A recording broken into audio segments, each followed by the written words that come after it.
I'm April Towery, and this is Dallas Dirt. Today, our guest is District 7 Councilman Adam Bazaldua.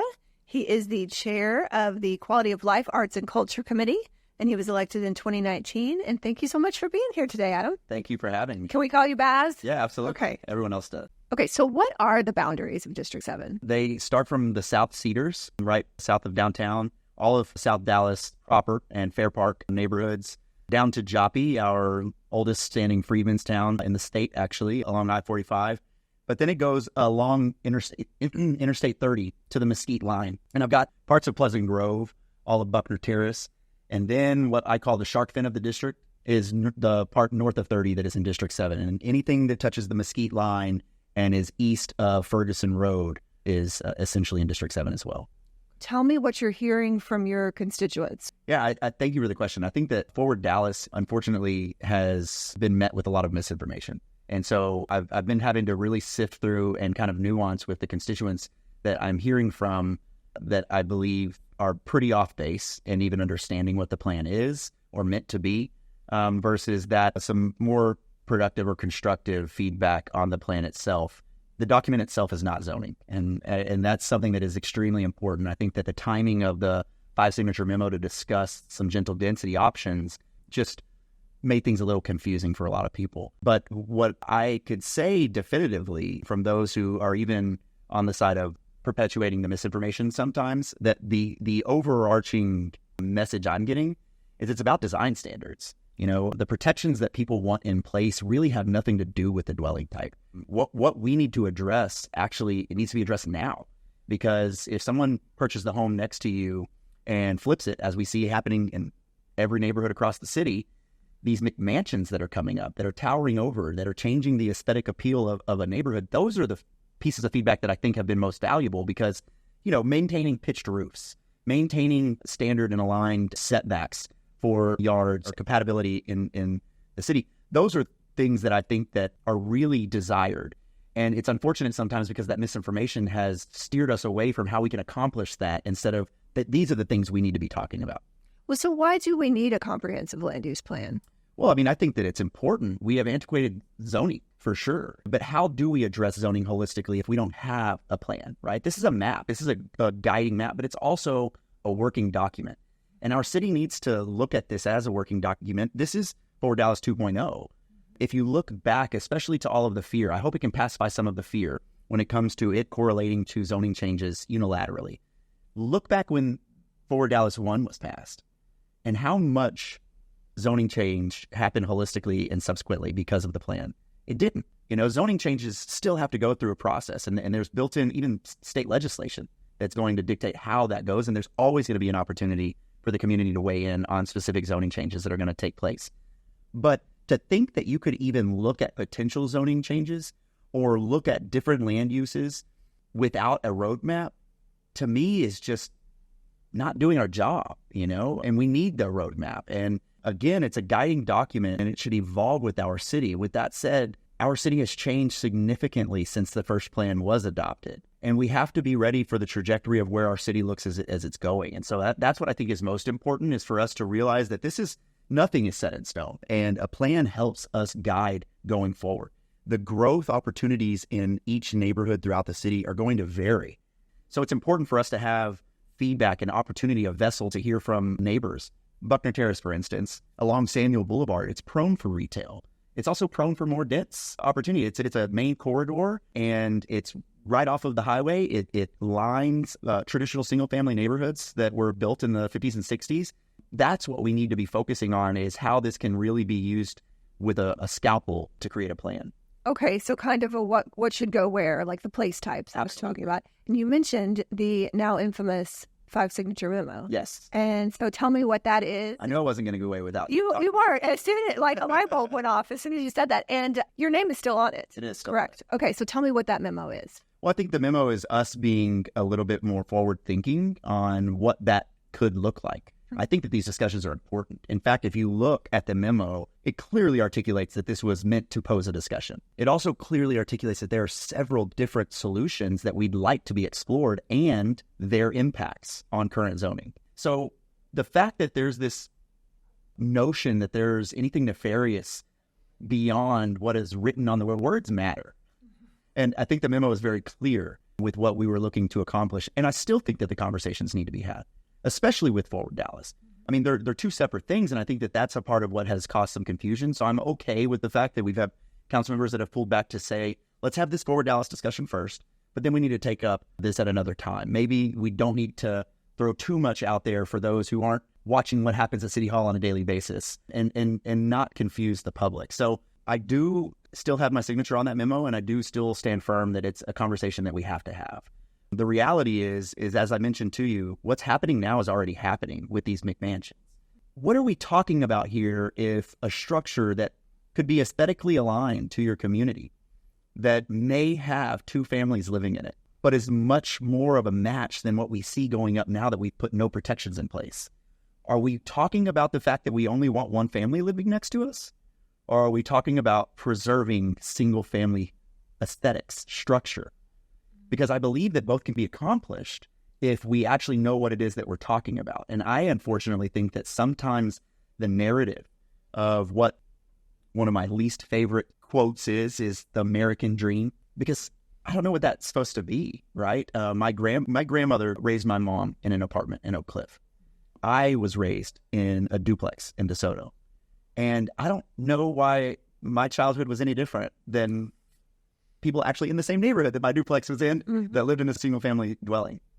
What is the housing makeup in District 7? Do you have a little bit of everything? Do you have a lot of multifamily already? What's that breakdown? We do have quite a bit of multifamily. For the longest time, the city allowed for LIHTC, for low-income housing tax credit projects to get approved, which really created a concentration of poverty. In fact, that's what led to HUD's lawsuit, the Housing and Urban Department, Department. That's what led to that lawsuit on the city, was the concentration of poverty. And so we have plenty of multifamily. That doesn't mean that we're not welcoming more, because we still are approving projects. What they don't need to do is have a stringent requirement of low income for the residents. We need to mix the incomes. But dwelling types, we've got it all. We've got a lot of multifamily in the traditional apartment complex. We've got some new condominium type buildings that are coming up now. We have several townhome or zero lot line type, lots of duplexes throughout South Dallas specifically. And recently along Samuel, as I was mentioning, we've got a couple of subdivisions that are underway that are all zero lot line and 3 or 4 stories high, and they are selling like hotcakes. I'll just tell you that. So there's always a demand. And that's another thing that I think is important when we talk about these conversations. If we're only hearing from single family residents about an opinion on what dwelling type is desired to live in, I think we already know the answer to that.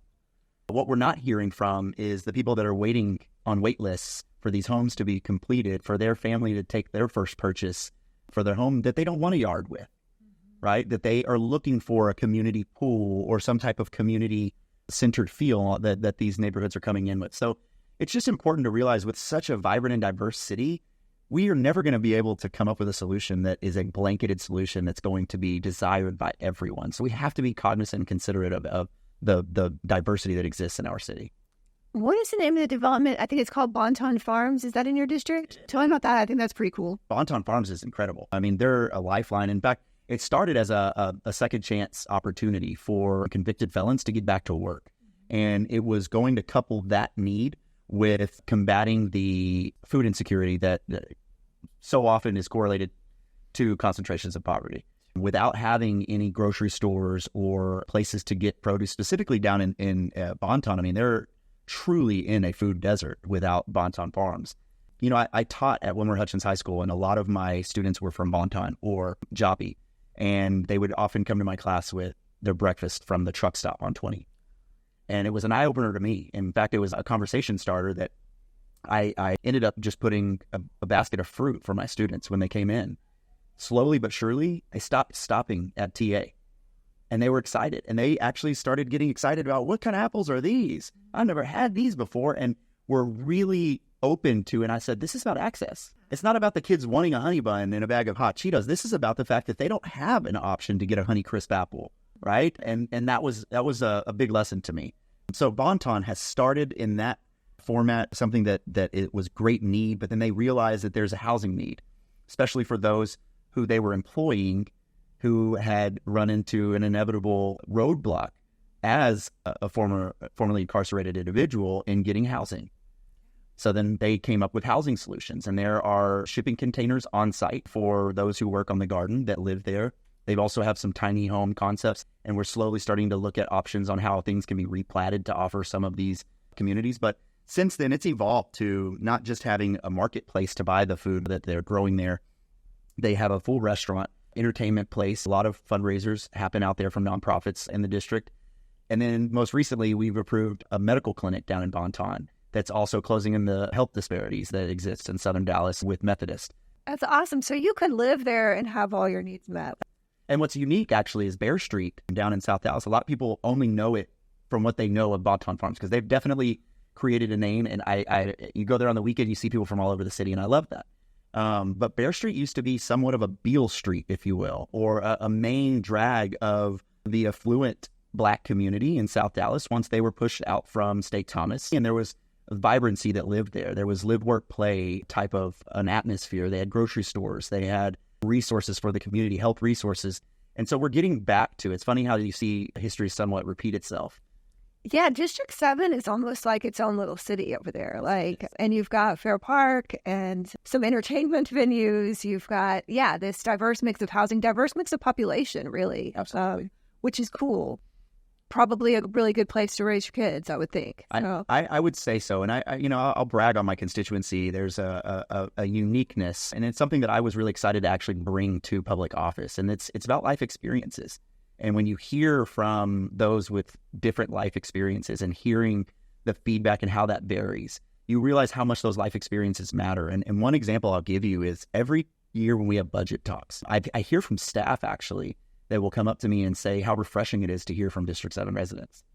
And I take a lot of pride in that. But when I'm hearing from, it's not a lot of the high profile or buzz topics that are being organized and campaigned around the city during that time. It's genuine concern for people. When are we going to invest more in addressing our unsheltered population? I hear that every single meeting we have. When are we going to put more investment into closing the broadband and digital divide that exists in our communities? Can we just have upgraded lighting? These are the things that I hear from my constituents, and it's an eye-opener. You know, that phrase, like kind of first world problems. Sometimes I hear what's going on with other colleagues or in other parts of the city, and it's the epitome of that sentiment. When I have constituents who are saying, I've lived in my house for 80 years and I've never had a sidewalk. Can I just get a sidewalk? Right. Well, you brought up homelessness, so what are y'all going to do about that? Well, I can't discount what we're already doing. And I'm not in any way an opponent to what it is that we're doing. However, I feel like we have to continue to add. And so what we're doing now with Housing First, it has proven to work across our country. And it's really proven here. Over 2,000 individuals have been housed. And I believe the last time I checked, we're at 89% who are still housed, who have been housed. Okay. It's a huge number. However, what I have been shouting is that is only going to work for a population that is ready for Housing First. And if we put all of our eggs in that basket and act as if we are ignoring an entire population that are unsheltered, who cannot possibly transition from their encampment or where it is that they're sleeping to a traditional home, there's a lot of work that needs to get done. Mental health resources is something that is critical for us to combat this. Breaking the stigma associated with substance use is extremely important. Looking at the fact that there are actual needs with actual resources that we could be devoting to addressing a population who we know is not going to accept the help as given. So I'm pushing for more low barrier transitional housing models that will be inclusive. And I want to work with our Dallas County partners on the mental health component and the substance abuse outreach for us to have wraparound services to help people get the IDs that they need, gain the trust in public officials who they often have no trust for. You walking onto my encampment telling me you've got an apartment for me and I'm already numbing my own pain with some sort of substance. Look, I'm not thinking twice about what it is that you have to offer. And we've got to look at just as we were just talking about with Forward Dallas, no one who's living in a dwelling type, none of their life experiences are the same. We can't approach that with those who are unsheltered because everyone's circumstances are different. My sister has been unsheltered for 12 years. Actually, she's recently in permanent supportive housing. And it's extremely exciting for me. I just visited her for the first time in 8 years. Is she here in Dallas? She's not. She went to Minneapolis. And something that was eye-opening to me was when I found out that that's where she was going. After she was back and forth in and out of jail here in Dallas, in Cockrell Hill and Tarrant County, she realized, especially from even talking with the judge at that time, that she needed mental health resources. And she didn't have any means. And the state does not provide much means at all. So she did some hard research and made some hard decisions and really prioritized herself and went to Minneapolis because that seemed to be the closest place that had the most robust resources available. And through a long journey that I just went with her on, years and different programs and different assistance that was offered, she was afforded a voucher in the last group home that she was in, and is living down in downtown St. Paul in a great place. And it was refreshing to see. But I've learned so much from my sister's experience. Of course, my trip with my sister, I would say it was as sentimental as it was educational to figure out what needs to happen here. And honestly, I've even expressed this to city manager. When we look at unconventional model here, it needs to be coupled with a bid that's going to allow for outside entities. Others in the country that are doing this, we don't need to reinvent the wheel. We need some innovation. We need some outside thought on how some of these issues have been addressed, because it's not really been a part of our pedigree, if you will. How do you feel? You talked about the city manager, and you all are in the process of, Kim Tolbert has just been named the interim. TC has gone to Austin, and a search firm is looking for some candidates to present to you. So what, and I think they're involving the public in that, allowing the public to do a survey and talk about what they want in a city manager. What do you want in a city manager? You know, I really would like to see a city manager not be afraid of change that we need. The last thing we need is someone that's going to get into the role and feel like there's a train moving and I just got to keep it on the tracks. One thing that I have the utmost respect for TC with is that he came and shook things up. He shook things up in many ways. The way that our city invests, the way that we allow for outside influences to in turn influence decisions made at City Hall. And so we've had a reset that was very necessary. But what I don't want to see, and what I'm already impressed with in Kimberly Tolbert in this interim role, is an opportunity to look from your perspective, especially in a position like Kim, who has seen so much. What do you want implemented? You have free reign right now. We did not put you in this interim role to just keep the train moving. In fact, if you're going to apply, which she hasn't said she is, but if she's going to apply for it, the best way that you can show us that you're capable for this job is what you're going to do. That means the organization shifts that you've made, the actions that you've taken by the notes that you've taken over time to pull the trigger on. And so I'm excited to see what she's going to do. I would confidently say that there's no one that is employed at our city that has a better understanding and knowledge of the landscape than Kimberly Tolbert. Maybe some good stuff can get done during this interim phase. I mean, it doesn't happen overnight, and the hire will be made, early next year? Yeah, I would say probably February. If we got it done sooner, that'd be awesome. But you have to be considerate of our fiscal year budget starting October 1st as well. And so I think that even a cognizance of next May, as of now, depending on where the charter review goes, we have an election also. Is that something to consider? Do we really want to put a brand new city manager in when we could potentially have all new bosses in a month, right? So how does that look? And so I think that we just have a lot of things to discuss as this process progresses.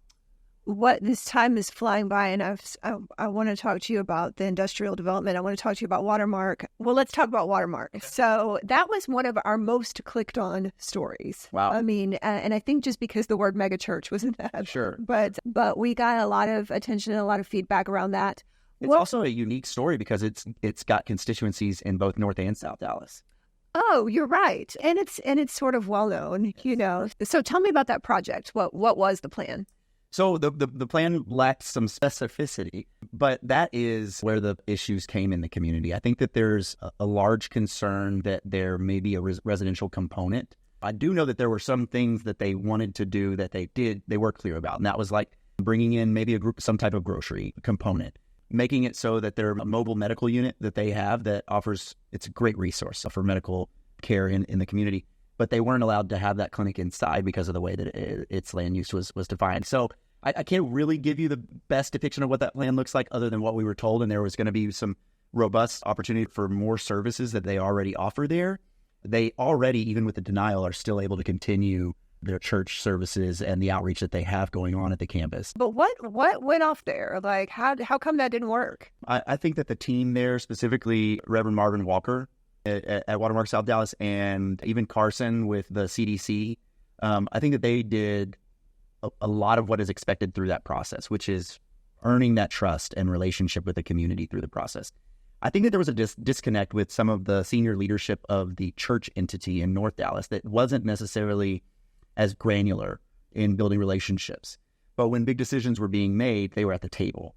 And you know, I often say, and I have no problem with saying this in front of my constituents, when I talk to a developer, for instance, and they want to bring a project, I say, first thing I need to ask you is, have you done community engagement?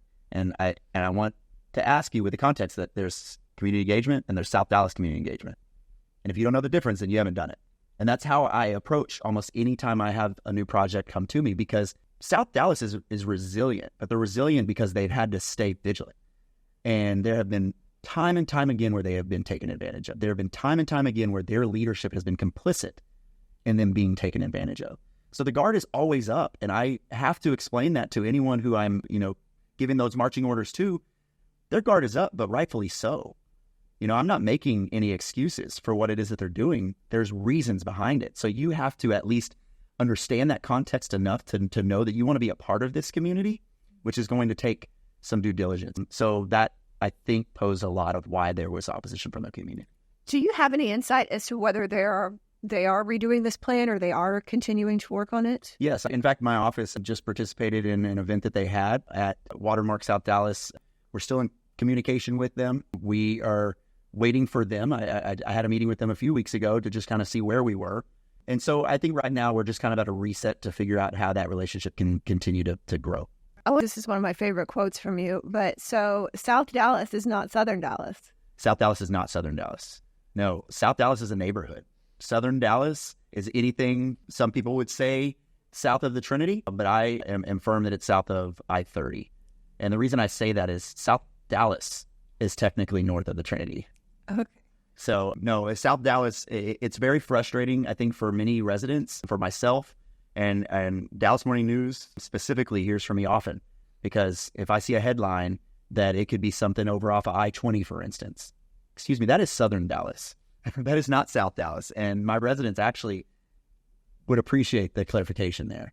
Yeah, that's an interesting, I had to get schooled on that. So yes, ma'am. Interesting. So, one of the tasks they had was a community benefits agreement or a good neighbor agreement. That was, they failed to get the signature from one community representative who is the neighborhood association president that lives on the street adjacent, actually the same street that their address is on. And it was only 5 signatures that they were attempting to get. She was the one that was supposed to be of the community, and she said, I just can't get there. And I told them time and time again through the countless meetings we had out in the district, this isn't about what you're saying. It's about what you're not saying. And that's the feeling that continued to happen after we would convene in the community. So can they, and it didn't seem like they had a real well-defined plan of what they were going to do. Can they create that plan? Can they get that signature and come back? Yeah, absolutely. And that's why it was done without prejudice. I want them to know that this wasn't a conviction of them as an organization. It was just the process itself. And I cannot, whether it is renewing an SUP for a gas station to continue selling beer or the redevelopment of this old school for Watermark. I mean, there's a huge spectrum, but I will never pass something in zoning if I know my constituents have voiced their opposition. Yeah, that's cool. Well, we have reached the top of our hour, but final thoughts, what are you going to fight for this budget season? This budget season, I'm going to be fighting for mental health. I'm going to be fighting for substance use. I would like for us to be very innovative, and I also want us to have a proof of concept. Here we are going to be going down to the legislature, and quite often these buzz topics can get contentious when it comes to a pretty conservative legislature and a pretty liberal-minded city council. But there are so many common goals and so many great things that come out of each legislative session that those are the things we have to highlight. And so putting a little skin in the game, having some proof of concept, sitting down with reasonable delegates on both sides of the aisle down in Austin is something I look forward to see how the state can kick in, because this is not an anomaly to the city of Dallas. And we need to start getting proactive and aggressive to addressing it. Awesome. I look forward to watching all that go down. Thank you so much, Adam Bazaldua, for being with us today. And thank you for joining us on Dallas Dirt. We will see you next time.